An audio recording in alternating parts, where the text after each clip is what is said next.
Abdullah Muhammad ibn Abdullah wa ala alihi wa sahbihi wa man walah.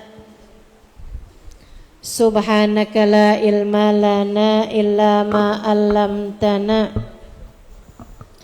innaka antal alimul hakim. Rabbi shrah li sadri wa yassir li amri wahlul 'uqdatan min lisani yafqahu qawli. Amma ba'du. Alhamdulillah, pada sore hari ini Allah kembali mempertemukan kita di masjid yang mudah-mudahan penuh berkah, penuh keberkahan baik bagi pengurusnya ataupun pengajarnya ataupun jamaah yang mengerjakan sholat ataupun mendatangi masjid ini, insyaallah.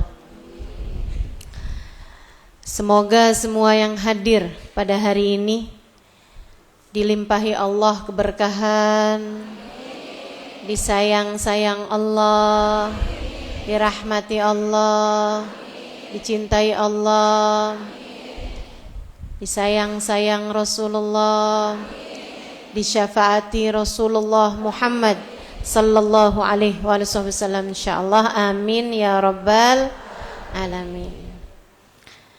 Saya tadi tanya kajian tafsirnya sampai di Yasin ayat berapa? Ternyata sudah hatam. Saya kok lupa ya. Tadi juga dibilangin Ustazah udah 23 tahun mengajar di tempat ini. Kok saya lupa ya? Udah tua nih, tambah banyak lupanya. Masya Allah. Terus Ustazah, terus tadi MC-nya bilang semoga Ustazah bisa istiqomah.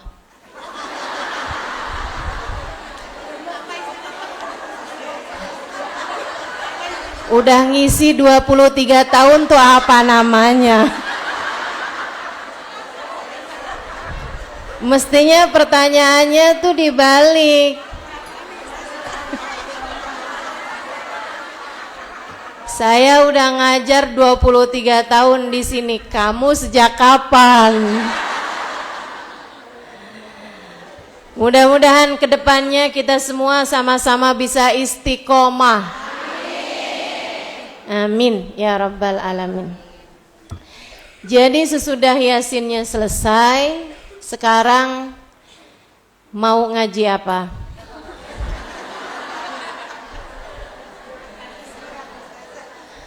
Ganti surat ya. Surat apa enaknya? Bisa Al-Waqi'ah, bisa Tabarakal Muluk.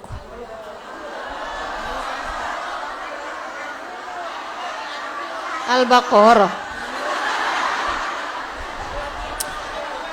Bentar nih.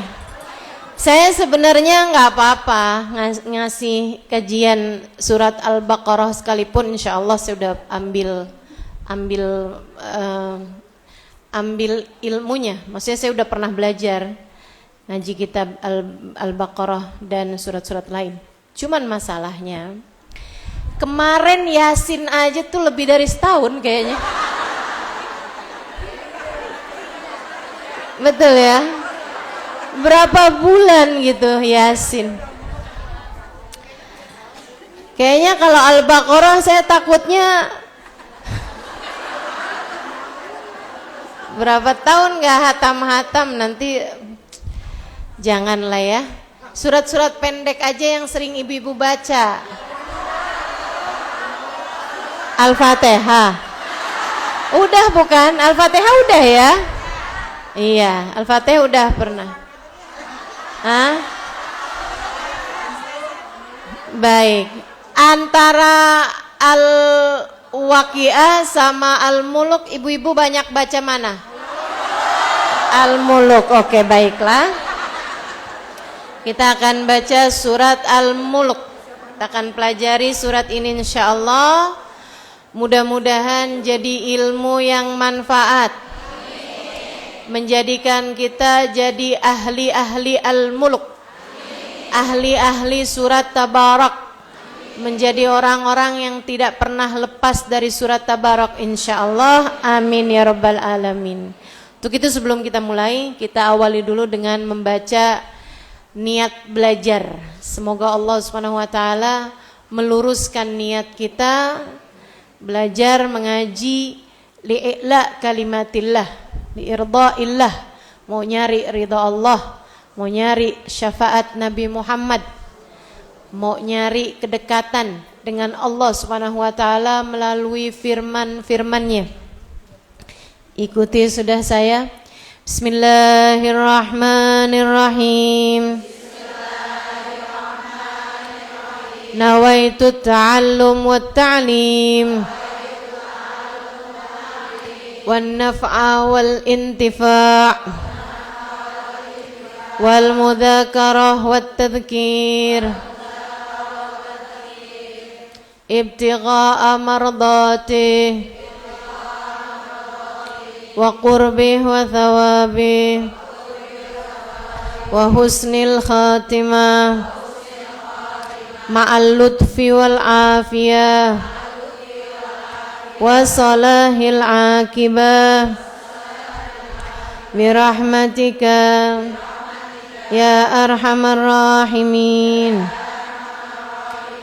Ila hadratin Nabi Muhammad sallallahu alaihi wasallam wa alihi washabihi wa azwajihi wa dzurriyyati wa ahli baiti wa sallim wa jamil anbiya wal mursalin wal qawmi ajma'in wa nususan sayyidina muhajirin Allah Ahmad bin Isa Fakil Muqaddam Muhammad bin Ali Balawi Sayyidil Habib Abdurrahman Segaf Sayyidil Abdullah bin Abu Bakar Al-Aidarus Fakhril Wujud Al-Syeikh Abu Bakar bin Salim wa usulim wa furim tumayra sahib ratib Al-Habib Abdullah bin Al-Haddad wa Ahmad bin Zainal Habshi wa Ali Mudal Habshi wa jami sadatina Ali Abi Alawi ajma'in tuma ila ruhai arbaatil a'immatil mujtahidin wa mugallidin fid din ulama amilin fuqaha wal muhaddisin wal qurra wal mufassirin usadatis sufiyatil muhaqqiqin ajma'in khususan larul Imam Al-Ghazali Muhammad bin Muhammad Al-Ghazali At-Tusi summa ila arwahil awliya ittis'ah wali songo alladina nasyaruddin fi biladil Indonesia anna Allah yaghfir lahum wa yarhamuhum wa ya'li darajatihim fil jannah wa yanfa'una barakatihim wa asrarihim wa anwarihim wa ulumihim wa nafahatihim fid din wad dunya wal akhirah. Al-Fatihah.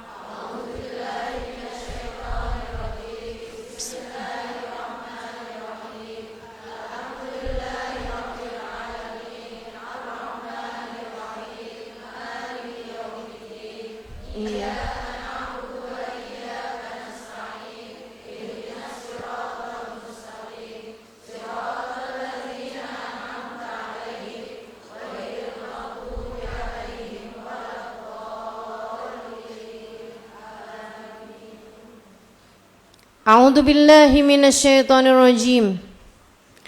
Bismillahirrahmanirrahim. Tabarakalladzi biyadihil mulk wa huwa ala kulli syai'in qadir. Alladzi khalaqal mauta wal hayata liyabluwakum ayyukum ahsanu amala wa huwal azizul ghafur. Alladzi khalaqa sab'a samawati tibaqa ma tara fi khalqir rahmani min tafawut farji'il basara hal tara min futur thumma rji'il basara karratain yanqalib ilaikal basaru khasi'an wa huwa hasir walaqad zayyana as-samaa'a ad-dunya bimasabiha وجعلناها رجوما للشياطين وأعتدنا لهم عذاب السعير المصير إذا ألقوا فيها سمعوا لها شهيقا وهي تفور تكاد تميز من الغيظ كلما ألقي فيها فوج سألهم خزنتها ألم يأتيكم نذير قالوا بلى قد جاءنا نذير فكذبنا وقلنا ما نزل الله من شيء إن أنتم إلا في ضلال كبير. صدق الله العظيم وبلغ رسوله النبي الوفي الكريم wa nahnu 'ala dzalika minasyahidin wasyakirin walhamdulillahi rabbil alamin. Surat Tabarakal Muluk terdiri dari 30 ayat, turun di Mekkah. Punya banyak fadilah. Salah satu fadilahnya yang terbesar adalah mencegah seseorang dari azab kubur. Fadilah dari surat Tabarakal Muluk adalah mencegah seseorang dari azab kubur. Kata Nabi Muhammad, inna minal Qur'ani surah. Di dalam Al-Quran terdapat satu surat 30 ayat, terdiri dari 30 ayat. Hiyal mani'ah, hiyal munjiyah min adzabil qabr. 30 ayat tersebut dapat menyelamatkan seseorang, dapat menghalangi seseorang dari azab kubur, dari siksa kubur. Mana man Nabi sallallahu alaihi wasallam illa ba'da an yaqra Tabarakal Muluk wa Alif Lam Mim Tanzil. Diriwayatkan dalam hadis yang lain, Nabi enggak pernah tidur kecuali sesudah membaca surat Tabarakal Muluk sama Alif Lam Mim Sajdah. Alif Lam Mim yang ada sajdahnya. Sehingga sekalian saya muliakan, Alif Lam Mim Sajdah maksudnya surat As-Sajdah. 30 ayat mencegah seseorang dari azab kubur. Nabi membacanya setiap sebelum tidur. Apa kaitannya antara azab kubur sama kita membaca surat ini sebelum tidur? Karena an-naumu akhul maut. Kata Sayyidina Ali bin Abi Thalib, tidur itu adalah saudaranya mati. Kita kalau tidur tuh mirip aja sama kita mati. Iya kan? Makanya kalau ada orang laki-laki kalau bangunin istrinya ngomong begini nih, bangun loh, kalau tidur udah kayak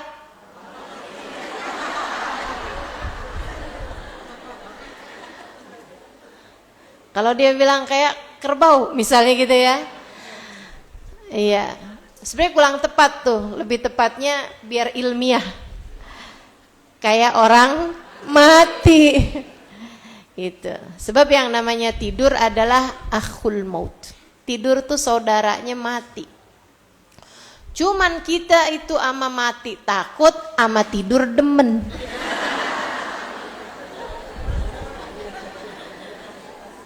Iya kan? Sama mati mah kita takut, tapi kalau sama tidur nggak bisa tidur, kita kepikiran takut mati. Padahal malah yang mati itu tidur, begitu kan? Ibu-ibu sekalian, orang di atas muka bumi ini kebanyakan matinya tabrakan atau kecelakaan atau di atas tempat tidur. Di atas tempat tidur. Paling banyak mati di atas tempat tidur. Tapi kita sama tempat tidur besti. Betul nggak? Ya ampun, kalau udah malam gitu kan, apalagi kalau habis perjalanan jauh gitu, yang dikangenin apa? Buat tidur pasti. Kasur. Yang namanya tidur tuh saudaraan sama mati. Ada berapa banyak orang tidur di atas tempat tidur enggak bangun lagi, langsung mati. Teman-teman sekalian, nah kalau kayak gitu masalahnya, berarti setiap kali kita tidur kan bangunnya belum tentu. Kita kalau tidur nih tidurnya pasti, bangunnya belum tentu. Karenanya waktu bangun tidur tuh kita sunnah untuk membaca alhamdulillahilladzi ahyani ba'dama amatani wa ilaihin nusyur. Makasih ya Allah, Engkau telah membangunkan aku setelah sebelumnya. Alhamdulillahilladzi ahyani, ya Allah terima kasih Engkau telah menghidupkan aku setelah sebelumnya Engkau mematikan aku, dan kepadamu kami kembali. Itu sebabnya kenapa Nabi Muhammad membaca surat Tabarakal Muluk yang mencegah dari azab kubur, dibacanya sebelum tidur. Belum tidur, baca surat Tabarakal Muluk sebelum tidur, karena dia dapat mencegah seseorang dari azab kubur. Saudara sekalian yang saya muliakan, Nabi itu nyeritain tentang azab kubur sampai membuat Sayyidina Utsman takutnya setengah mati sama kuburan. Khalifah Rasulullah, salah satu khalifah Khulafaur Rasyidin yang ketiga, Sayyidina Utsman ibn Affan, ahli Quran, yang bikin Quran, nulis Quran pertama kali, sehingga Al-Quran yang sekarang ada itu disebut dengan istilah Khat Utsmani, tulisan Sayyidina Utsman. Walaupun Al-Quran yang pertama kali ditulis Sayyidina Utsman itu huruf-hurufnya nggak sama huruf kita sekarang, tapi disebut Quran yang sekarang itu dengan istilah Khat Utsmani, tulisan Sayyidina Utsman, karena bunyinya sama dengan yang ditulis sama Sayyidina Utsman ibn Affan alaihi ridwanallah. Pembantu beliau, khadim yang selalu ngawal Sayyidina Utsman, yang selalu ngebarengin Sayyidina Utsman kemanapun, satu waktu bertanya ketika melihat Sayyidina Utsman lagi lewatin kuburan, Sayyidina Utsman diam, ucap salam, maksudnya berhenti, kemudian ucap salam kepada ahli kubur, kemudian beliau baca sedikit dari Al-Quran, kemudian beliau menangis. Menangisnya itu hatta tallat lihyatuh, sampai basah jenggot beliau. Pembantunya kemudian, khadimnya liatin beliau, kemudian nanya, habis udah mulai agak tenang dari tangisannya, beliau bilang, Tuan, kalau engkau membaca Al-Quran tentang neraka, enggak segini nangisnya. Kalau engkau sedang bercerita tentang kiamat, enggak segini nangisnya. Untuk hal apapun enggak sebegini tangisanmu, Tuan. Tapi kenapa saya perhatikan setiap kali lewat kuburan atau setiap kali membahas mengenai urusan kuburan, tangisanmu begitu derasnya? Sayyidina Utsman menjawab, faqad sami'tu Rasulullah sallallahu alaihi wasallam yaqul, karena saya pernah dengar Nabi Muhammad sallallahu alaihi wasallam mengatakan, al-qabru awal manzil min manazilil akhirah wa akhir manzil min manazilid dunya, man naja minhu fama ba'dahu aisar wa man lam yanju minhu fama ba'dahu ashad. Kata Nabi Muhammad, saya pernah dengar, kata Sayyidina Utsman, Nabi Muhammad bilang, kuburan adalah rumah pertama dari rumah-rumah akhirat dan rumah terakhir dari rumah-rumah kita di dunia. Persinggahan antara dunia dan akhirat. Masih di dunia tapi sudah tak lagi berada di atasnya. Masih di dunia tapi sudah tidak lagi berada di masa pembekalan. Ia sudah masuk ke ranah pembalasan. Masih di dunia nih, dunianya masih berlangsung. Tapi tahukah kamu apa yang sedang dirasakan ahli kubur saat ini? Mereka masih ada bersama dengan kita, tinggal di planet yang sama. Meskipun bedanya kita di atas bumi, sementara mereka berada di dalamnya. Yang lagi dibahagiakan Allah, bahagia sebahagia-bahagianya. Yang sedang diadab Allah, tersiksa dengan siksa seberat-beratnya. Sayyidina Uthman mengatakan, Nabi kemudian menyampaikan, Man naja minhu fama ba'dahu aisar. Siapa yang selamat di kuburnya, yang sesudahnya bakalan jadi lebih mudah. Dan siapa yang gak selamat di kuburnya, sesudahnya akan jadi jauh lebih berat lagi. Bagaimana aku tidak menangis ketika melihat ataupun memikirkannya. Apalagi kalau mengingat fakta bahwa kiamat sih kayaknya masih rada lamaan. Tapi kuburan bisa jadi besok hari kamu sudah ada di dalamnya. Aqrab gharibin yuntadhar. Aqrab ghaibin yuntadhar. Perkara gaib yang paling dekat dalam kehidupan kita adalah kematian. Kalau udah mati tuh nggak bisa kemana-mana. Kamu hanya akan masuk ke dalam alam yang namanya alam barzakh tanpa bisa kabur darinya. Saya nanti kalau mati minta dibakar aja dah. Biar saya nggak tersiksa, jadi saya nggak bisa dibangkitkan sama malaikat di dalam kuburan. Katanya seseorang, emang bisa gitu? Enggak.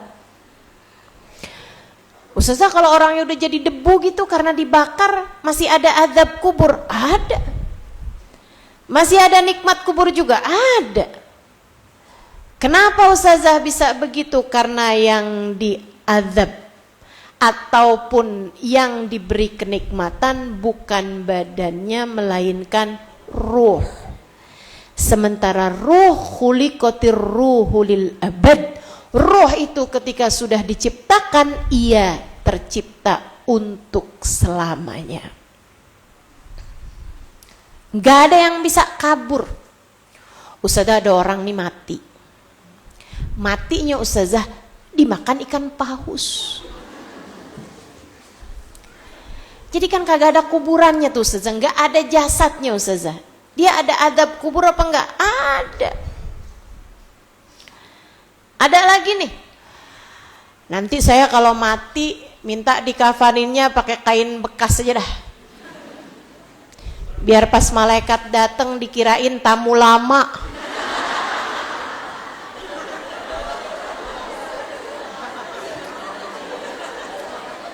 Pas dilihat next. Oh, ini udah lama nih kayaknya nih.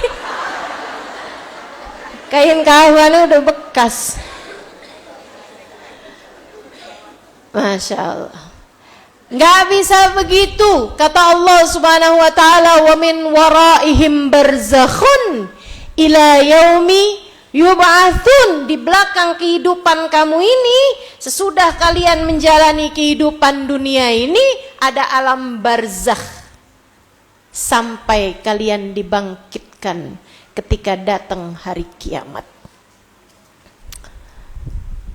Saudaraku sekalian, masalahnya al-qabru imma raubah min riyadil jinan wa imma hufrah min hufarin niran.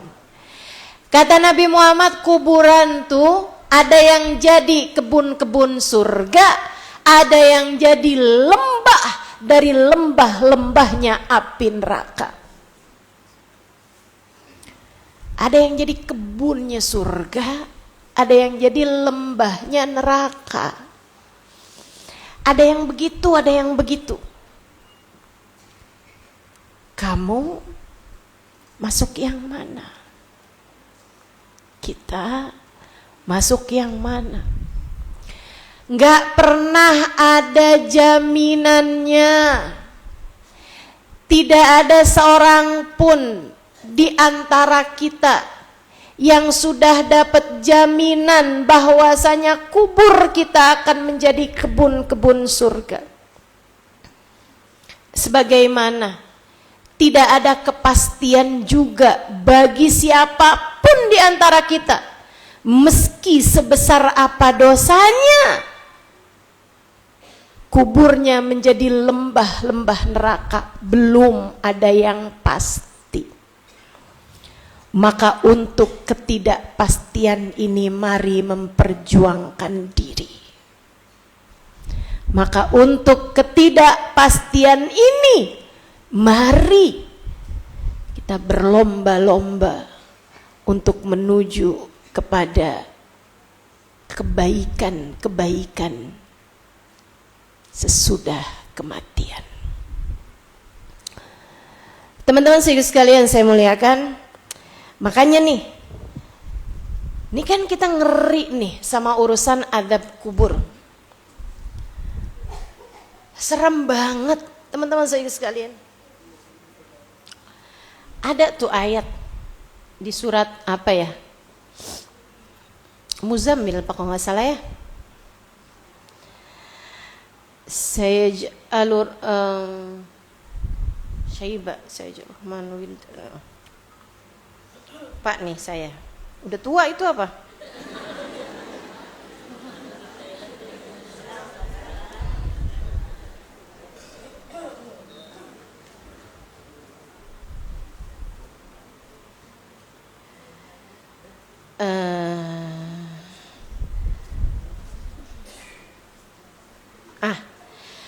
Fakaifa tattaquna in kafartum yawman yaj'alul wildana shib. Fakaifa tattaquna in kafartum yawman yaj'alul wildana shib. Ada di ayat 17 dari surat Al-Muzammil. Kata Allah, bagaimana kalian gak takut saat kalian kafir, saat kalian ingkar kepada Allah, saat kalian berbuat dosa, saat kalian berbuat kemaksiatan. Kamu beriman bahwa Allah melihatmu, tapi kamu tidak peduli dengan penglihatan Allah saat kamu berbuat dosa. Kamu gak takut apa kata Allah?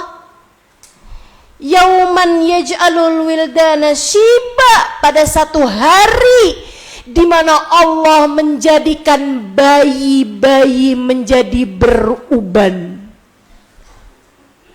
Kapan itu? Ustazah, kalau kamu tanya sama saya pernah mendengar keterangan bahwa ini adalah saat di mana orang dimasukkan ke dalam kubur, ditanya, kemudian dia tidak dapat menjawabnya. Dia pun kemudian dihentakkan ke dalam lembah-lembah neraka. Dia berteriak dengan teriakan yang membuat sebelahnya, jika dia adalah bayi, segera beruban kepalanya.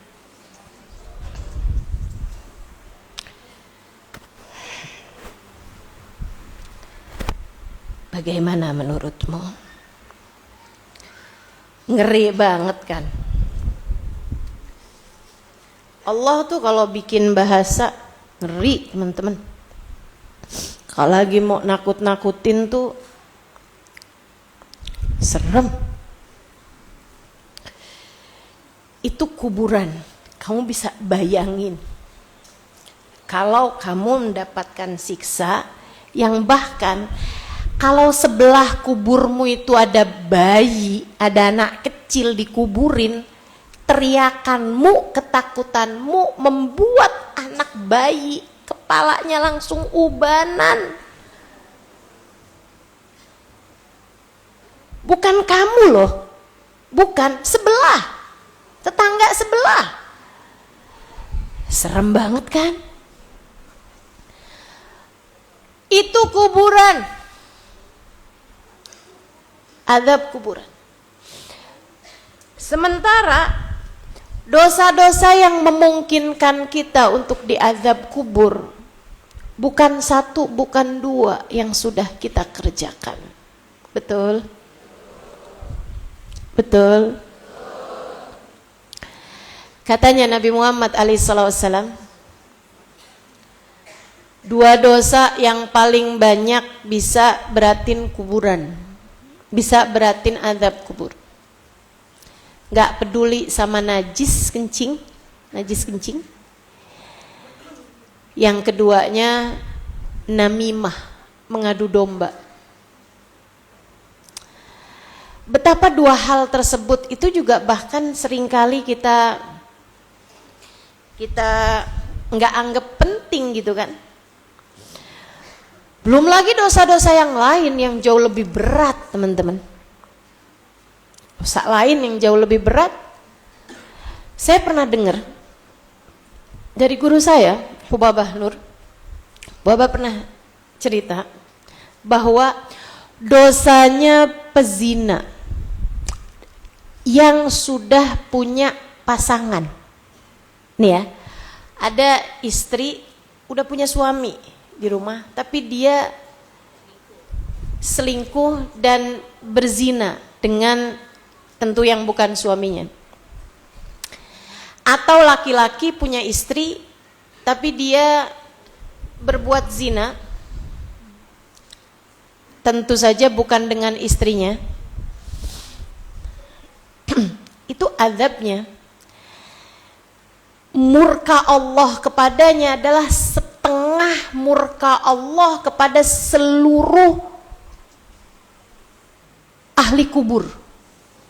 Jadi semua orang nih sekarang nih yang ada di dalam kubur nih, yang lagi disiksa, azab Allah kepada mereka itu setengahnya itu sebesar azab Allah kepada seorang pezina, baik laki-laki ataupun perempuan yang berzina padahal mereka punya pasangan yang sah. Kebayang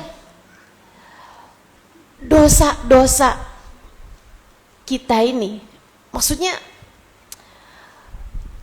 dosa berbagai macam hal yang sudah kita lakukan, teman-teman sekalian. Itu satu dosanya aja cukup untuk bisa bikin kita diazab di dalam alam kubur kalau Allah nggak ampunin. Kalau Allah nggak ampunin. Takut kan? Makanya kita perlu nih, apa ya yang bisa kita kerjain nih?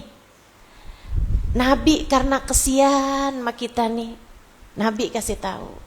Kata Nabi Muhammad, ada tuh di Quran 30 ayat aja, cuma 30 ayat. Kalian hafalkan, kalian baca sebelum tidur, menyelamatkan kalian dari azab kubur. Maka jangan pernah tinggalkan. Niat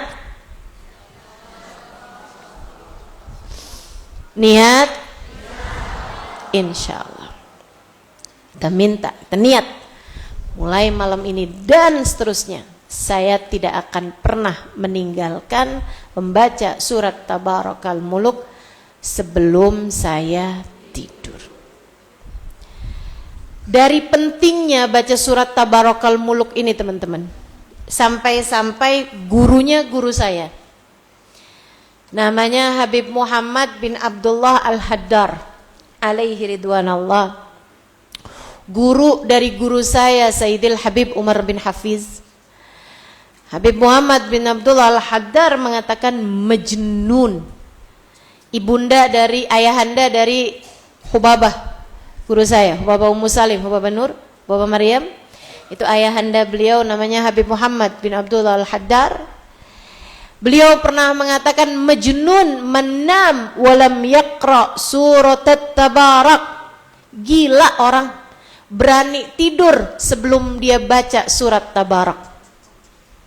Tuh orang gila tuh yang berani-beraninya tidur sebelum dia baca surat Tabarak. Ada yang gila di sini?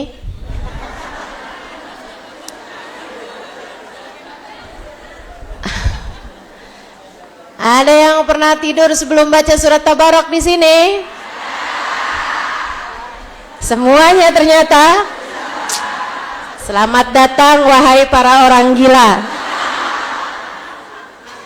Mudah-mudahan sejak hari ini semuanya jadi waras. Saya tersinggung Ustazah Halimah bilangin saya orang gila. Bukan ya, bukan saya yang bilang orang gila.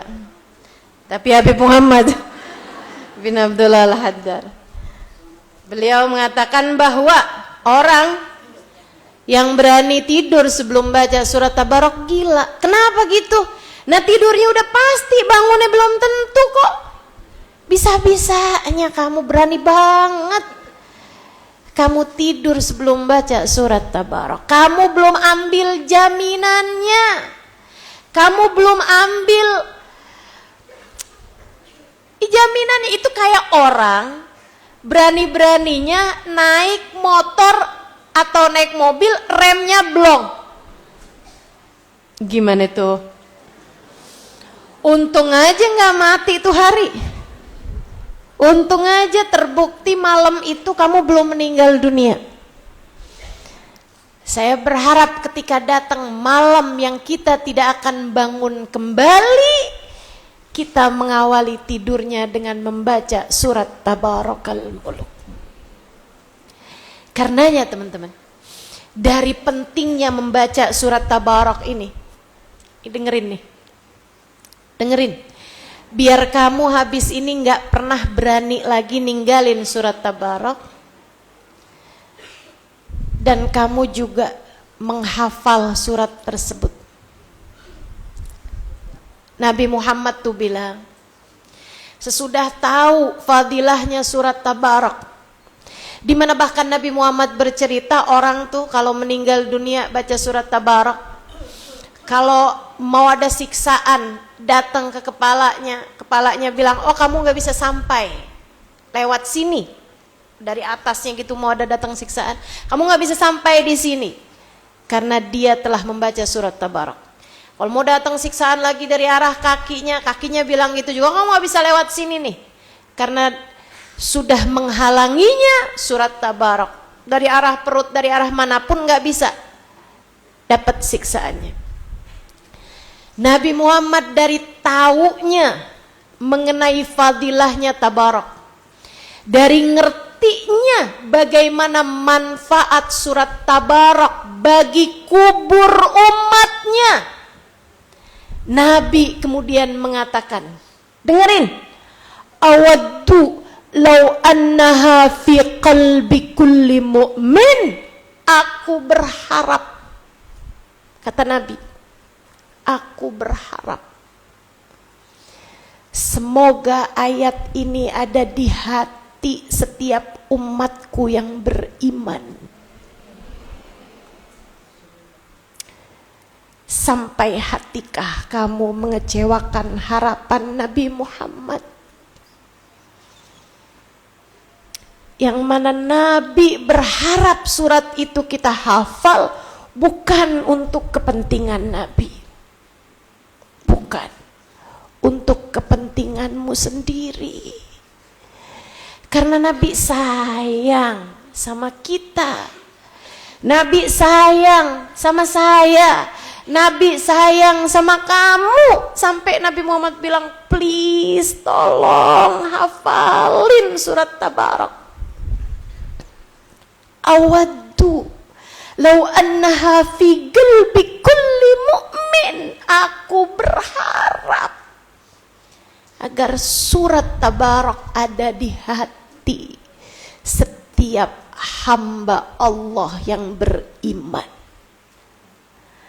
Setiap hati umatku, aku berharap hafal surat Tabarak. Bu, Dek, Kak, kalau Nabi Muhammad bilang, saya berharap setiap umatku hafal 30 juz Al-Quran. Kita kalau kemudian nggak bisa hafal, mengecewakan Nabi Muhammad, kayaknya yang soalnya Rasul minta maaf. Jangankan 30 juz 30 aja kita kagak hafal. Rasul minta maaf. Ini otak kita nih udah mulain rada-rada. EQ saya jongkok Rasulullah. Minta maaf. Kan begitu. Masalahnya Nabi nggak minta kamu menghafal 30 juz.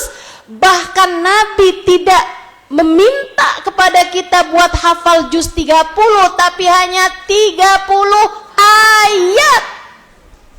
Setega itukah kamu sampai setua ini belum hafal surat Tabarak? Ngapain aja hidupmu di dunia? Kebanyakan ngurusin urusan tetangga sih. Kebanyakan ngurusin urusan gosip-gosip artis sih.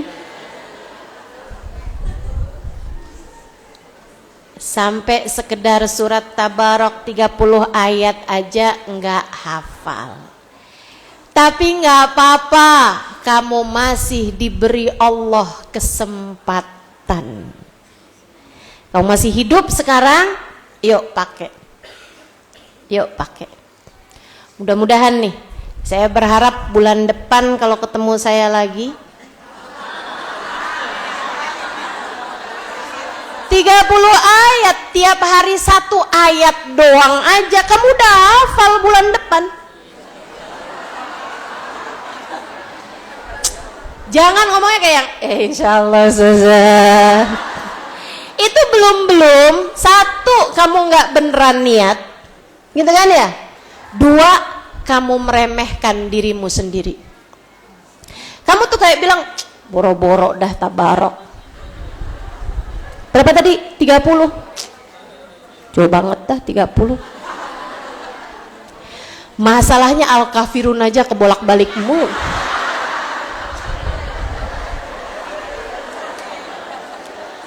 Bismillahirrahmanirrahim. Wal 'asr innal insana lafi khusr illal ladzina amanu wa 'amilus solihati falahum ajrun ghairu mamnun. Kayak ada yang salah nih. Ayo bismillah, jangan remehkan dirimu. Bisa. Asal ada usaha teman-teman. Ya kalau cuman bilang iya sih disuruh ngafalin surat Tabarak, besoknya lagi iya kan suruh ngafalin surat Tabarak ya, sampai bulan depannya lagi udah hafal surat Tabarak.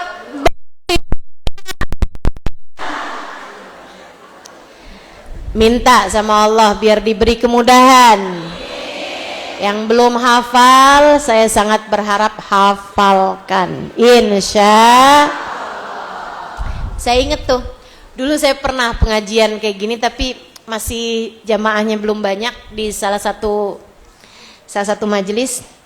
Terus saya bilang, nanti bulan depan yang hafal surat Tabarak nanti setoran nama saya, maksudnya saya mau dengerin gitu. Terus saya bilang, nanti saya kasih hadiah tasbih. Waktu itu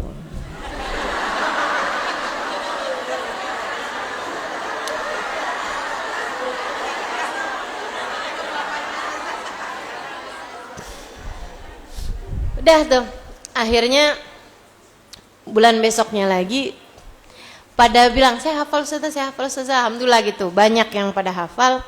Di antaranya ada nenek-nenek sudah umur 80 tahun. Saya hafal Ustazah. Sama cucunya umur kayak 6 tahun, 7 tahunan gitu. Terus saya bilang, emang udah hafal sebelumnya ya Nek? Enggak Ustazah, saya hafalin Pak. Ustazah bilang, saya sebenarnya nggak niat ngafalin Ustazah, cuman cucu saya tiap ngapain Ustazah, tabarakalladzi biyadihil mulku wa huwa ala kulli syai'in qadir. Hari itu Ustazah ayat pertama diapalin terus, bolak-balik. Akhirnya saya apal juga. Masya Allah. Berduaan sama cucunya, 1 bulan hafal tuh surat Tabarakal Muluk. Insya Allah. Ada diriwayatkan dalam sebuah hadis, seorang sahabat lari tunggang langgang ke rumah Nabi Muhammad pada suatu malam. Ketika sampai di dalam rumah Nabi Muhammad, sudah dipersilahkan tentu saja. Dia pun bercerita, Rasul, tadi nih Rasul, saya di jalanan Rasul, saya baru pulang dari satu kota, saya lagi masuk nih ke Madinah nih. Ketika saya lewat di jalanan Rasul, saya kedengeran suara. A'udzubillahi minasyaitonirrajim. Bismillahirrahmanirrahim. Tabarakalladzi biyadihil mulku wa huwa ala kulli syai'in qadir. Alladzi khalaqal mauta wal hayata liyabluwakum ayyukum ahsanu amala wa huwal azizul ghafur. Saya toleh kanan enggak ada orang Rasul. Orangnya terus saja baca tuh surat. Saya toleh kiri enggak ada orang Rasul. Saya terus jalan aja. Tambah cepet, saya takut Rasul.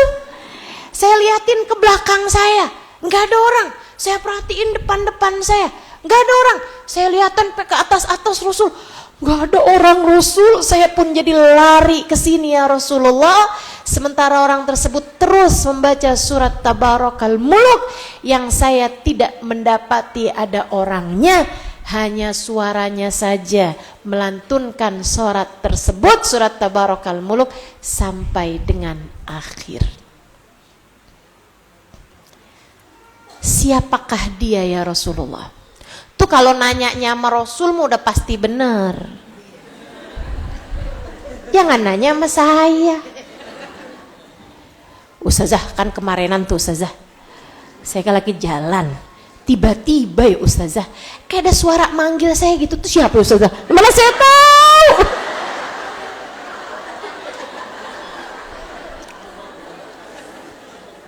Nah kan bukan saya yang lagi jalan sama kamu. Yang lebih aneh lagi ada yang nanya kayak gini sama saya, Ustazah, semalam saya mimpi Ustazah. Terus saya diajarin Ustazah satu amalan Ustazah. Bangun-bangun saya lupa amalan apa dah Ustazah.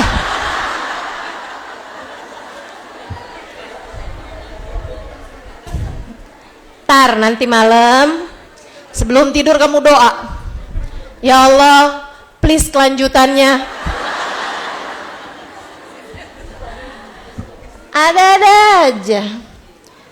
Mana saya tahu. Nah kalau Nabi Muhammad tahu segalanya. Kenapa? Sebab beliau adalah utusan dari Sang Maha Tahu segalanya. Utusan Allah Subhanahu wa ta'ala. Nabi Muhammad tersenyum kemudian berkata, faqad mararta bimri'in, kamu tadi ngelewatin kuburan seseorang yang tidak pernah tidur kecuali sesudah membaca surat Tabarakal Muluk. Hingga di dalam alam kuburnya sekarang Allah memuliakan dia dengan setiap malam dapat membaca surat Tabarakal Muluk. Masya Allah. Teman-teman saya sekalian, ini pelajaran-pelajaran dari alam kubur. Ini masih sering terjadi hingga di zaman-zaman sekarang ini. Bukankah sering kita dengar kabar ada seseorang yang digali kuburnya, ternyata jenazahnya utuh. Kan gitu ya? Gitu. Masih senantiasa kita dengarkan kabar-kabar pelajaran-pelajaran Allah Subhanahu wa taala dari dalam azab kubur, dari dalam alam kubur. Ada waktu di Tarim,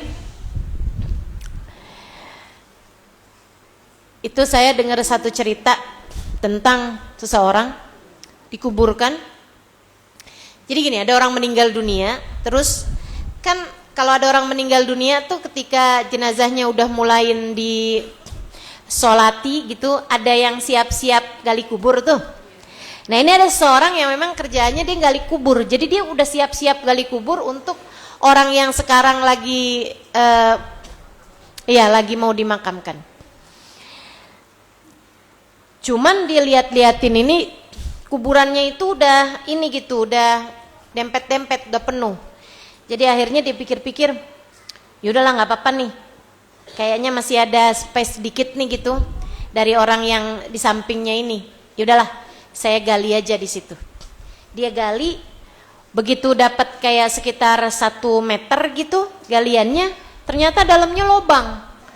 Karena dia penasaran, dia turun ke dalam lubang tersebut. Ini lubang apa gitu. Ketika dia turun ke bawah, dia lihat yang di dalam itu ada orang yang dia kenal, sudah meninggal dunia, dikuburkan di samping situ. Memang dikuburkan di situ. Dia kenal karena orang itu meninggal dunia kayak 10 tahunan gitu, 20 tahunan, dan itu dia sudah jadi penggali kubur waktu itu juga.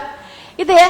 Jadi begitu dia masuk ke kuburan, lah, kok kamu di sini gitu? Maksudnya orang yang meninggal tadi itu dia sedang duduk di atas kursi sedang membaca Al-Quran.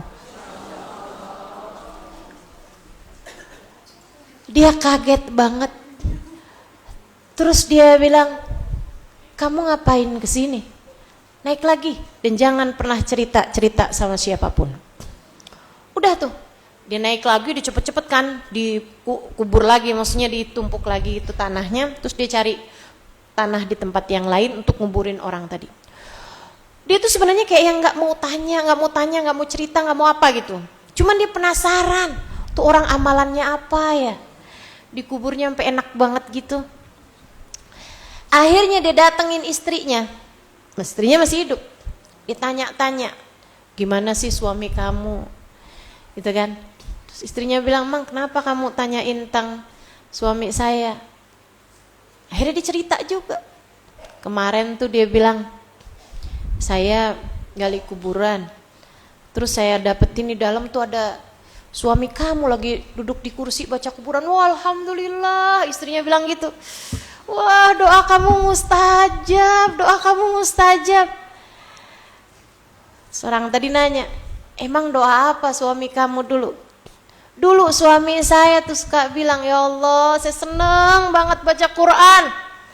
Ya Allah, kalau ada orang yang sampai dalam kuburan dia tetap kau izinkan buat baca Quran, jadikan saya salah satunya. Allah ijabah doanya dengan bisa tetap baca Al-Quran dari dalam alam kubur.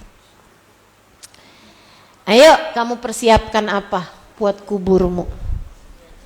Sekurangnya memastikan kita di dalam kubur tidak diazab adalah dengan cara jangan tidur kecuali sesudah membaca surat Tabarak Al-Mulk, ya, dan juga berusaha agar kita menghafal surat Al-Mulk. Tabarak tuh dihafalin.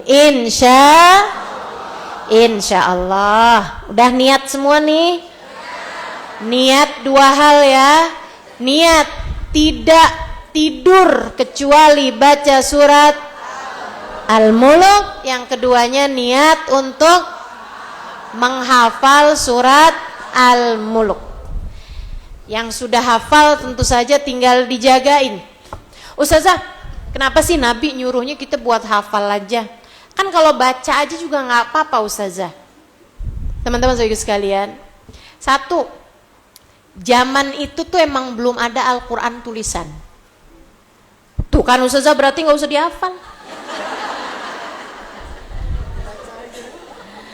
Zaman itu emang belum ada Al-Quran yang tulisan Ustaz. Sekarang mah kan udah ada. Apalagi sekarang tambah gampang Ustaz, tinggal buka HP. Lampu udah dimatiin juga tetap terang. Teman-teman sih sekalian yang saya muliakan, itu satu alasannya ya. Yang kedua alasannya adalah bahwa kita tuh kalau hafal kan enak, bisa kita baca kapanpun kita berada. Seringnya kita malam-malam nih kan udah ngantuk, udah di atas tempat tidur, ya kan? Iya belum baca tabarok. Nah itu kan kalau kamu hafal, enak udah langsung baca aja. Jadi orang-orang yang pada hafal-hafal itu mereka bacanya ya sambil tidur, maksudnya sebelum tidur. Dibacanya sudah dalam posisi rebahan, sudah dalam posisi berbaring di tempat tidur, mereka kemudian membaca surat tersebut gitu. Jadi kamu nggak bisa bilang banyak kok orang-orang soleh nggak baca surat tabarok. Nah, kamu tahu dari mana? Yumi saya nggak baca. Iya dibaca, cuman hafal. Jadi sesudah meletakkan badannya di tempat tidur, mereka kemudian membacanya, dan itu yang banyak dilakukan sama orang-orang soleh karena mereka memang membaca surat tabarok sesaat sebelum mereka tidur. Begitu. Selain daripada dikiran-dikiran yang lain juga, apa aja dikiran yang dibaca sebelum tidur? Membaca subhanallah 33 kali, alhamdulillah,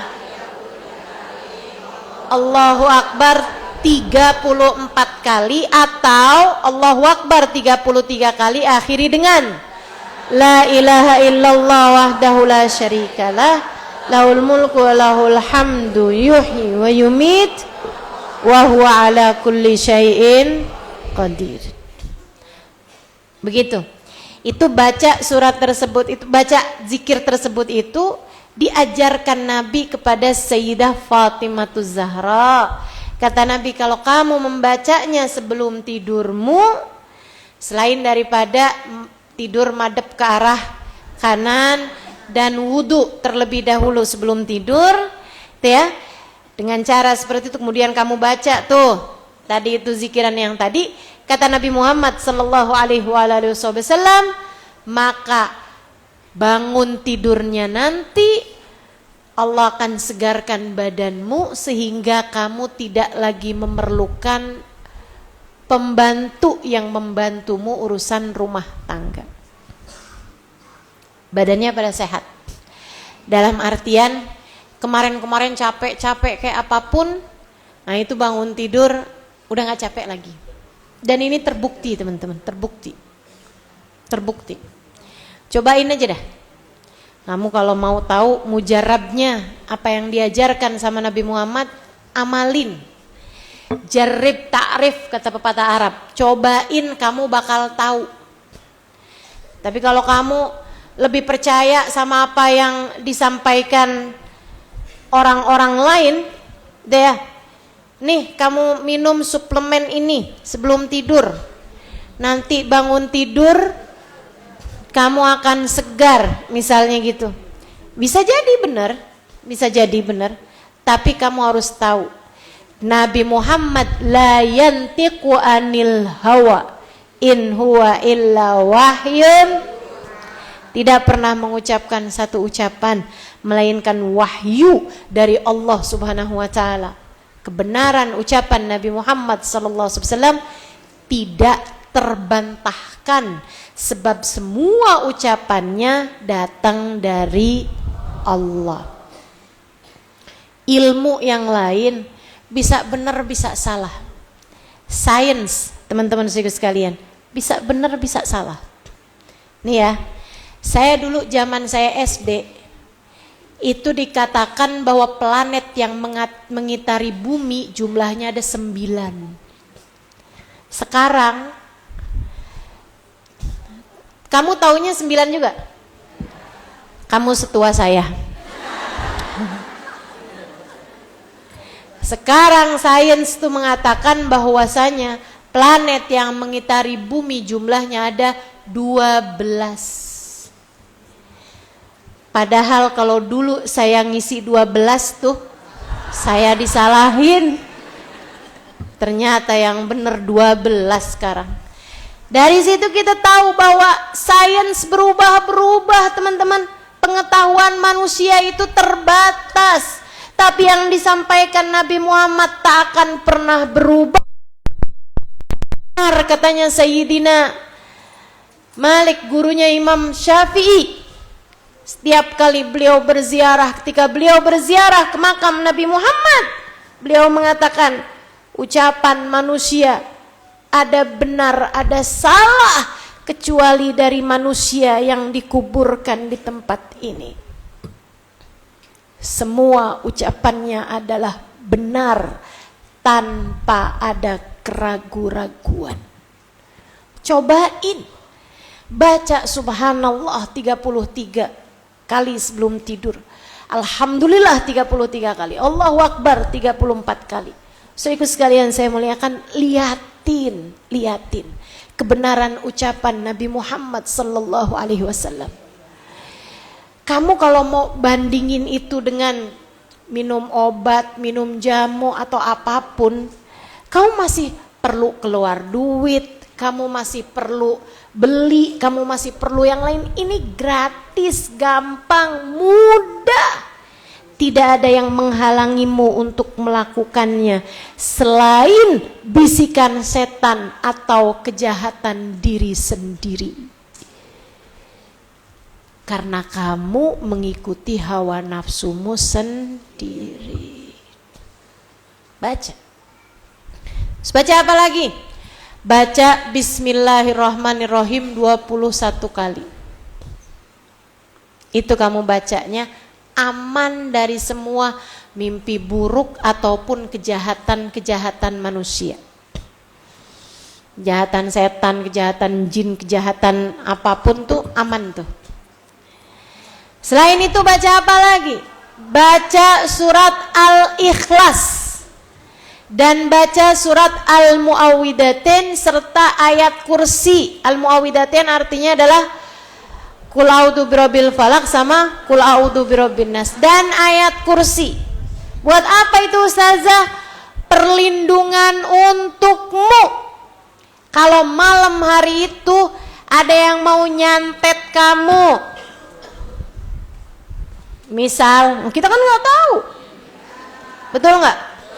Nggak mungkin lah Ustazah, orang kayak saya kok disantet. Kita nggak tahu, bisa aja, kita nggak tahu. Ada yang guna-guna, ada yang mau kirim-kirim teluh, kirim-kirim apa tuh? Paket.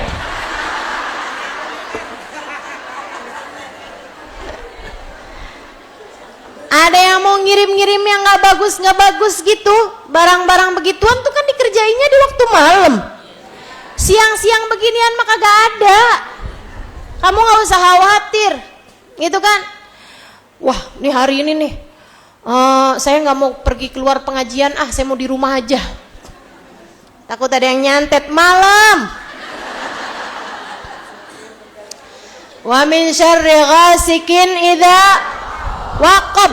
Itu mah kejahatan malam tuh, malam. Ngerjain hal-hal barang-barang jelek kayak begituan tuh ngerjainnya malam. Teman-teman. Kok Ustazah tahu kayak gitu? Dukunnya bilang. Allah bilang min syarri ghasikin idza waqab. Di malam tuh yang ngerjain barang-barang begituan. Nah, biar kamu nggak kena semua kejahatan apapun, kamu terlindungi, teman-teman saudariku sekalian. Lagi pula ya,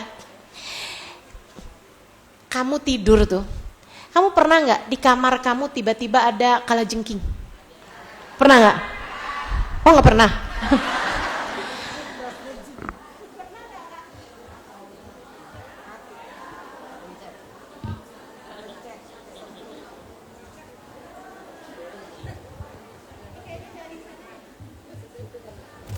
Allah. Allah. Allah, Allah.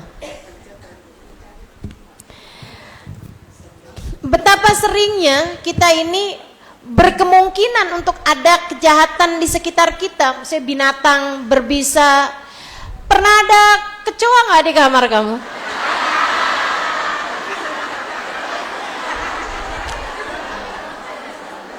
Kok mata kamu bengkak gitu, dikencingin kecoa saja?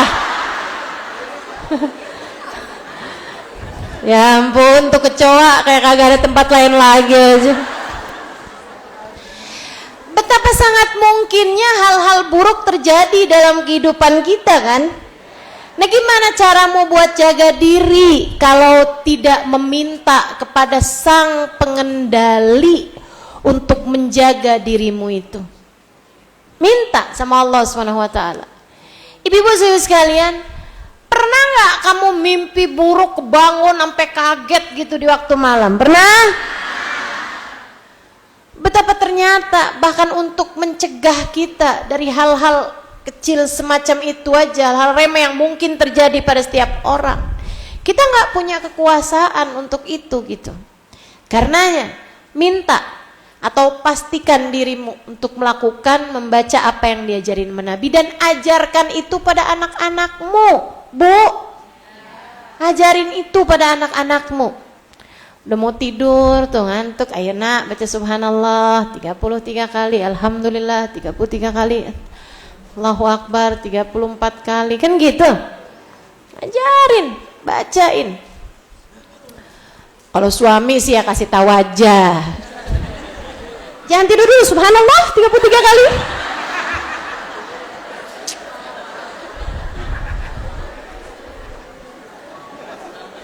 Dia udah tidur tiba-tiba dibangunin. Apa?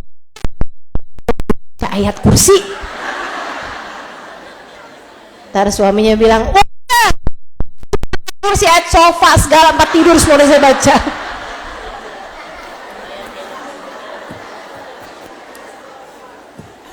Aduh. Ya, bismillah. Saudara sekalian saya muliakan, bagian dari ajaran-ajaran baginda kita Nabi besar Muhammad. Karena sayangnya sama kita sampai segala-gala diajarin sama Nabi Muhammad. Saya berasa jadi umat yang disayang sama Nabi Muhammad.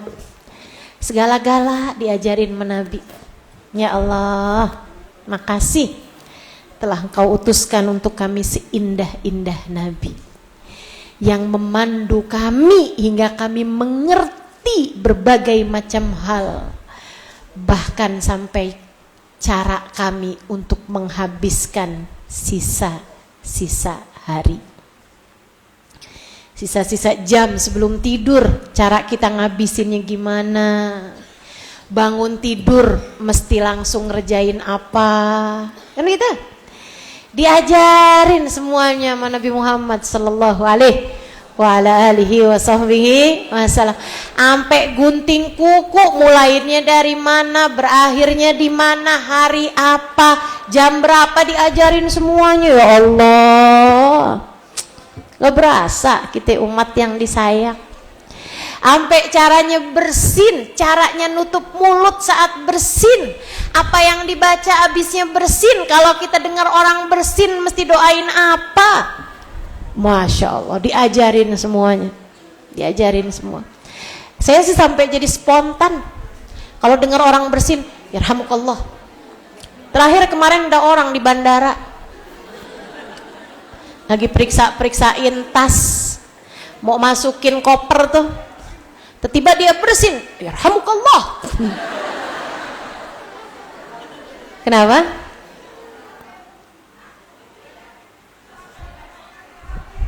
Kenapa?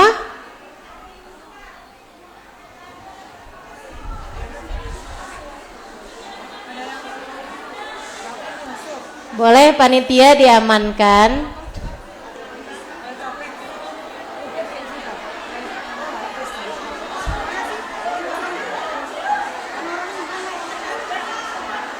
Udah, tenang aja, tenang, bismillah.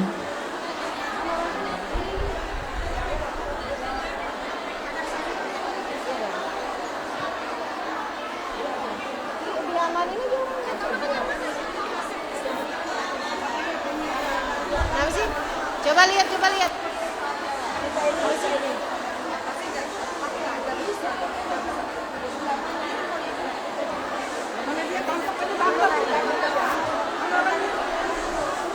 Ya udah, tetap tenang, tetap tenang.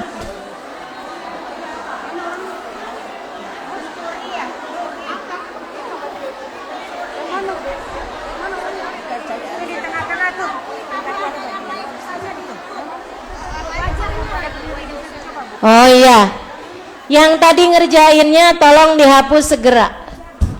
Ada yang iya, yang foto, yang video, yang rekam, tolong dihapus segera. Tolong dihapus segera, sesegera mungkin.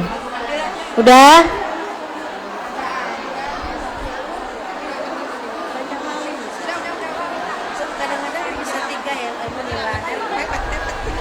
Iya. Dah.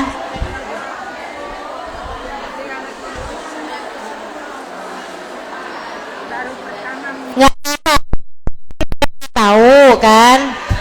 Saya sampaikan lagi, ibu-ibu, kakak-kakak, adik-adik, semuanya. Saya ketika menyampaikan kajian tidak bercadar, tapi di luar ini saya menggunakan niqab. Jadi tidak diperkenankan untuk foto, video ataupun merekam wajah ya. Ini adalah amanat dari saya yang telah melakukannya. Saya harap keikhlasannya untuk segera menghapusnya. Sudah? Ya.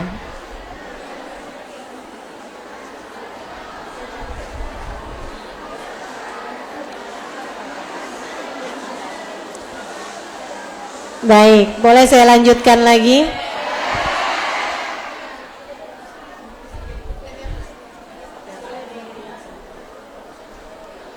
Baik, sampai mana tadi saya kajiannya?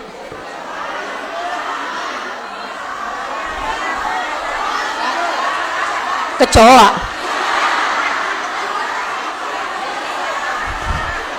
Baca diajarin sama Nabi Muhammad SAW, sampai cara potong kuku apa semuanya udah diajarin sama Nabi kita Muhammad Sallallahu Alaihi Wasallam, menjadikan kita umat yang disayang sama baginda kita Nabi besar Muhammad Sallallahu Alaihi Wasallam. Baik, meskipun satu ayat kita akan bahas ayatnya ya, meskipun satu ayat kita akan bahas ayatnya. Bismillah. Insya Allah nggak apa-apa, nggak apa-apa. Insya Allah Allah senantiasa menjaga saya. Saya minta kepada Allah Subhanahu Wa Taala agar saya selalu dijaga Allah Subhanahu Wa Taala. Baik. A'udzubillahi minasyaitonirrajim. Bismillahirrahmanirrahim.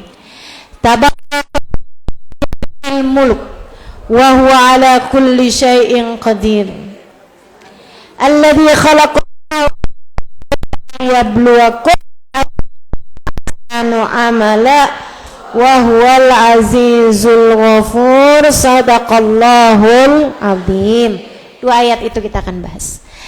Tabarakalladzi biyadihil mulk. Tabarak, maha agung Allah. Tabarak itu maha bertambah-tambah kebaikannya, maha agung. Allah Subhanahu wa taala yang selalu bertambah-tambah kebaikannya. Berkah itu al-khair, az-ziyadah. Ziyadatul khair itu berkah. Tambahnya kebaikan. Jadi tabarakalladzi artinya maha agung, dia yang selalu bertambah-tambah kebaikannya. Maha suci Allah, maha agung Allah. Alladzi zat biyadihil muluk. Biyadihi dalam kekuasaannya, dalam genggamannya, dalam tangannya. Itu arti secara bidayahnya artinya tangan, yad. Biadil ma, di tangan saya ada air. Tapi apakah artinya Allah punya tangan? Nah, kalau tangan yang dimaksudkan adalah seperti tangannya manusia, tangannya makhluk-makhluk yang lain, maka Allah Subhanahu wa taala mustahil untuk berbentuk ataupun berarah seperti bentuknya makhluk-makhluknya Allah Subhanahu wa taala, sebab Allah Subhanahu wa taala punya sifat mukhalafah lil hawadits. Karenanya pernah saya sampaikan juga bahwa kita ketika mentafsiri Al-Qur'an itu ada makna bidayah, ada makna nihayah, ada makna takwil. Ya. Diartikan arti bidayah itu artinya arti permulaan, arti letterlek. Gimana sih yang benar? Letterlek ya? Betul kan? Secara harfiah, tekstual. Nah, tulisannya apa, yang tersurat apa, ya itulah dia gitu. Itu artinya arti bidayah. Ada banyak ayat-ayat Al-Quran yang bisa langsung kita artikan dengan arti bidayah, arti permulaan. Maksudnya arti secara awalnya emang kayak gitu, ya udah langsung diartiin itu. Seperti wa huwa ala kulli syai'in qadir. Sesungguhnya Allah Maha berkuasa terhadap segala sesuatu. Allah Maha berkuasa atas segala sesuatu. Itu udah langsung orang paham dengan arti bidayah, dengan arti permulaan, dengan arti tekstual, dengan arti yang tersurat. Gitu ya. Kata-katanya apa, kita udah langsung paham. Wa huwa ala kulli syai'in qadir. Allah Maha berkehendak terhadap segala sesuatu. Allah Maha berkuasa terhadap segala sesuatu. Oh ya udah, Allah yang Maha berkuasa terhadapmu, terhadapku, terhadap masjid ini, terhadap apapun yang terjadi, Allah Maha berkuasa. Itu arti secara tekstual, arti bidayah. Nah, ada yang nggak bisa atau tidak mudah untuk kita artikan secara arti bidayah, kita ambil makna nihayah. Nihayah arti ghayah, arti kelanjutannya. Misalnya kayak tangan. Air ini ada di tangan saya. Ini bisa langsung diartikan arti bidayah. Tapi kalau Jakarta di tangan saya,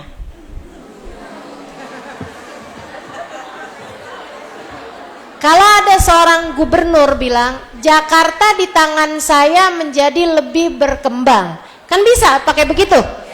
Apakah artinya Jakarta di tangan dia? Kan enggak seperti ketika saya bilang ada gelas di tangan saya. Ini arti bidayah. Tapi kalau kemudian orang bilang Jakarta di tangan saya menjadi berkembang, kata seorang gubernur misalnya gitu ya. Nah itu kan bukan artinya bahwa diartikan Jakarta di tangan dia gitu, tapi artinya bahwa Jakarta saat dalam kekuasaan dia, sebab tangan itu kan menguasai, menggenggam, memegang, begitu kan?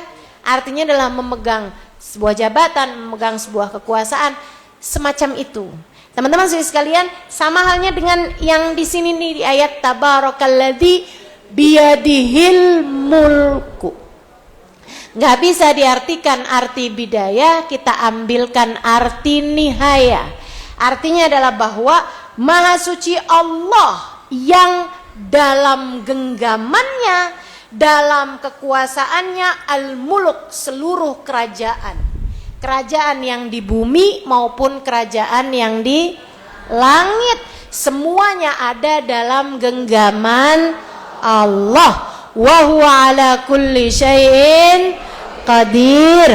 Wa huwa, dan Allah terhadap segala sesuatu maha berkehendak. Artinya apapun yang di langit, apapun yang di bumi berada dalam genggaman. Artinya semua yang ada di bumi maupun yang ada di langit dalam kekuasaan Allah, dalam kendali Allah Subhanahu wa ta'ala, termasuk diriku, dirimu, tetangga kita, orang-orang yang ada di majelis ini, semuanya dalam genggaman Allah Subhanahu wa ta'ala. semuanya dalam kehendak Allah Subhanahu wa taala.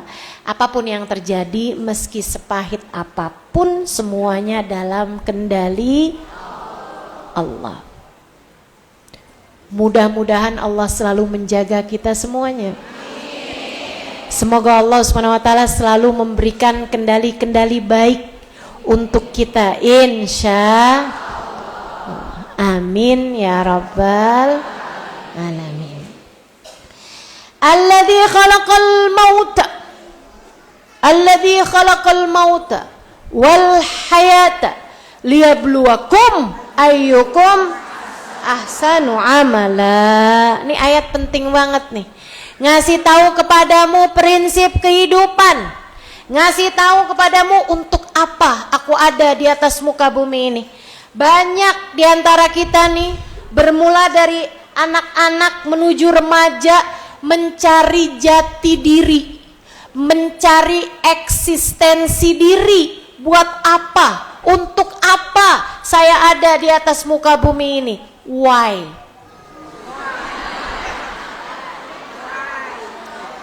Kenapa Allah menciptakan aku? Ya kan begitu? Kita pasti tuh mengalami masa-masa mencari jati diri kita. Itu teman-teman sekalian, baca Quran kamu bakal jadi ngerti tujuan Allah Subhanahu wa taala menciptakan. Apa kata Allah? Alladzi khalaqal mauta wal hayata. Aku yang menciptakan kematian, aku yang menciptakan kehidupan. Dialah Allah yang menciptakan kematian dan kehidupan, liyabluwakum, untuk menguji kalian. Bahasanya liyabluwakum dari kata-kata bala yablu, itu artinya menguji. Bala itu kan ujian kan? Liyabluwakum, untuk menguji kalian. Diuji apa ya Allah? Ayyukum ahsan amala. Siapa di antara kalian yang bisa berbuat kebaikan? Ada yang dikasih miskin, ada yang dikasih kaya. Sama-sama ujian. Siapa yang miskin dan baik, siapa yang kaya dan baik. Ada yang dikasih cakep, ada yang dikasih cakepnya nggak kelihatan. Saya nggak enak mau ngomong jelek. Ada yang dikasih cakep, ada yang dikasih nggak cakep, gitu kan ya? Buat menguji siapa yang cakep dan baik, siapa yang jelek dan baik, kan begitu? Teman-teman sih sekali, ada yang dikasih pinter, cerdas, ada yang dikasih kurang pinter, kan begitu ya? Buat apa ya Allah? Kenapa dia dikasih pinter sementara saya dikasih nggak pinter ya Allah? Liyabluwakum ahsanu amala. Semua why yang sering kamu tanyakan di atas muka bumi ini sudah dijawab Allah dengan amal. Siapa di antara kalian yang bisa berbuat baik? Ada yang jadi istri, ada yang jadi jomblo, ada yang jadi janda, kan begitu? Kenapa sih saya harus menjanda? Liyabluwakum. Kenapa saya punya suami kayak dia? Allah mau lihat, bisa nggak kamu berbuat baik di saat punya suami kayak begitu? Kan gitu? Dikasih suami kurang baik, lihat. Dikasih suami baik, ahsanu amala. Dikasih suami dermawan banget, suka ngasih banget gitu kan? Liyabluwakum ahsanu amala. Dipakai apa tuh duit? Dikasih suami pelit. Gimana kamu kalau punya suami pelit kayak gini? Kan gitu. Bisakah kamu tetap berbuat baik, wahai hambaku? Sebab kamu, aku yang menciptakanmu. Aku mau lihat kalau kamu dikasih gini, kamu bisa baik apa enggak. Gitu. Makanya bu ada orang yang dia tuh waktu miskin sih baik, waktu kaya dia nggak baik. Kan ada tuh yang kayak gitu kan? Enggak bu, enggak sebenarnya. Enggak tuh, uang itu nggak bisa mengubah orang. Uang hanya menegaskan siapa seseorang. Sama, dulu sih dia sebelum menjabat tuh baik, tapi begitu jadi pejabat, ya jabatan mengubah dia? Enggak, jabatan nggak ngubah dia. Jabatan hanya mempertegas siapa dia. Waktu belum operasi plastik, waktu masih jelek, dia tuh baik banget loh. Tapi begitu hidungnya udah mancung, dia jadi susah nolehnya gitu. Kecantikan mengubah dia? Enggak, kecantikan enggak mengubah dia. Hanya mempertegas siapa dirinya. Enggak ada. Itu tuh, liyabluwakum ayyukum ahsanu amala. Allah mau lihat siapa di antara kita yang bisa berbuat baik. Baik tuh hati, teman-teman. Baik itu makanya salah satu dari hal penting yang selalu saya minta sama Allah Subhanahu wa taala, ya Allah, karuniakan kepada saya kebaikan hati, karuniakan pada saya hati yang baik. Orang kalau udah hatinya baik, udah semua kebaikan ada di tangannya. Orang kalau udah hatinya baik, udah semua kebaikan akan dia lahirkan dalam kehidupannya. Mudah-mudahan Allah karuniakan pada kita hati yang baik sehingga kita bisa menjadi orang-orang yang ahsanu amala wa huwal azizul. Allah yang maha aziz, Allah maha mulia, al-ghafur, Allah yang maha pengampun. Ya Allah, wa huwal azizul ghafur. Ini ada beberapa hal yang mau saya tekankan di ayat-ayat tadi ini ya. Yang pertama, teman-teman sekalian, itu tadi makna bidayah, makna nihayah, kemudian lagi makna takwil. Kemudian yang berikutnya saya mau sampaikan, kenapa Allah dulukan maut daripada haya? Kenapa Allah Subhanahu wa taala mendahulukan menyebut maut, kematian daripada kehidupan? Padahal kan orang hidup dulu baru mati. Kelihatannya. Ya kan? Tapi Allah kenapa nyebutnya duluan maut daripada haya? Alladzi khalaqal mauta wal hayata liyabluwakum ayyukum ahsanu amala. Dialah Allah yang telah menciptakan kematian dan kehidupan. Kenapa kematian disebut duluan daripada kehidupan? Padahal kan hidup dulu baru mati gitu kan?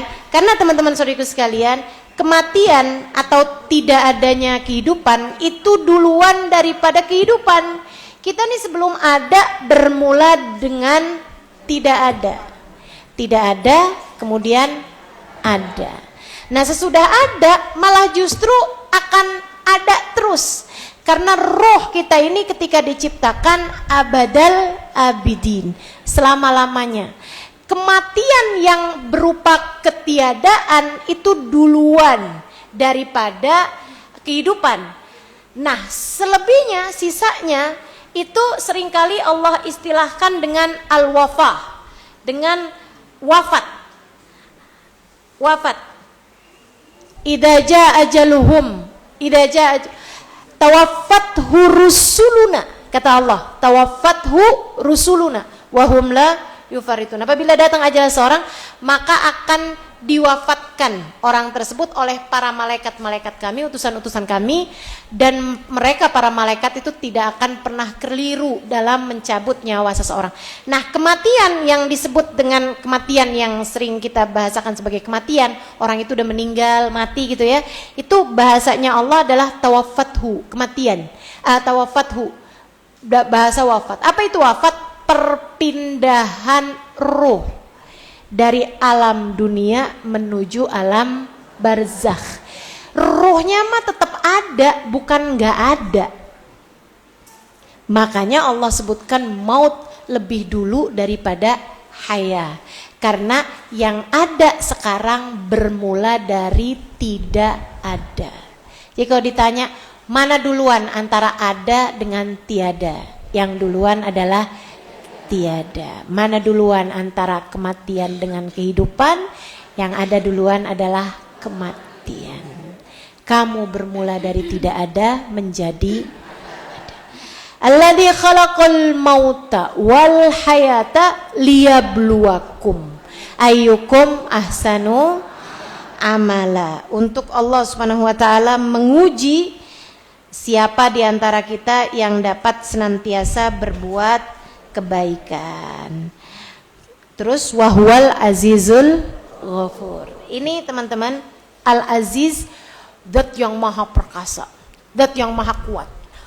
Kuat termasuk untuk mengazab dirimu ketika kamu datang kepada Allah sesudah kehidupanmu di dunia dalam keadaan ahli maksiat, dalam keadaan pelaku dosa, dalam keadaan orang yang sering durhaka. Al-Aziz, Allah maha berkuasa kepadamu, maha kuat untuk mengadab dirimu, maha kuat untuk menyiksa dirimu di dalam alam kubur, maha kuat untuk menghinakan dirimu dengan keadaan sehina-hinanya. Ayat yang membuat takhwif, ayat yang membuat khauf. Tapi wahwal aziz al-ghafur. Tapi Allah juga maha pengampun. Ayat tuh semua ada rasa-rasanya, teman-teman. Nih saya kasih tahu. Ayat itu ada rasa-rasanya. Ada ayat yang bikin khauf, bikin takut. Ada juga ayat yang bikin roja, bikin pengharapan, bikin kayak yang alhamdulillah ya, gitu kan? Nah itu. Ada juga yang ya Allah, gimana tuh? Ya Allah, innalillah kan serem tuh kita tuh. Ada ayat-ayat yang membuat kita takut, ada ayat-ayat yang membuat kita berharap. Ada ayat yang kayaknya bikin kita ngeri, ada yang ayat yang bikin kita jadi seneng, jadi semangat. Saudaraku sekalian saya muliakan, itu seringnya tuh ayat ada yang bikin khauf, ada ayat yang bikin roja. Dan terkadang Allah Subhanahu wa taala mengumpulkan kedua-duanya.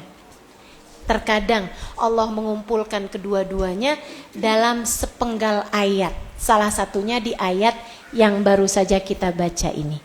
Wahwal aziz al-ghafur. Allah memang maha perkasa, maha kuat untuk menyiksa. Tapi tenang, Allah juga maha pengampun. Untuk mengampuni dosa-dosamu, untuk memaklumi kesalahan-kesalahanmu, untuk melemparkan dosa-dosamu ke dalam lautan ampunan.